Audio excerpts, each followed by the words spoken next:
Ако си човек, който постоянно се раздава за другите и забравяш за себе си, поемаш чуждата негативна енергия, натоварваш се с чужди емоции, то тогава маслото, от което имаш нужда, се казва бял равнец и нар.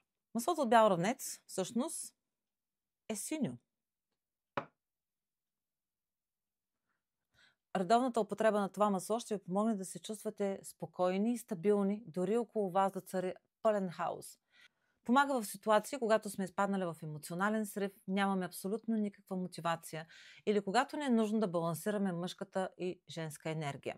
Освен, че помага за физически рани, вижте колко е хубаво за кожата, маслото от бял равнец и нар помага за излекуването и на емоционални рани.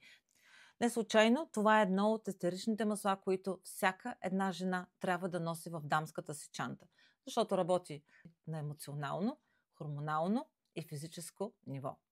Как да се здобиете с това масло ли?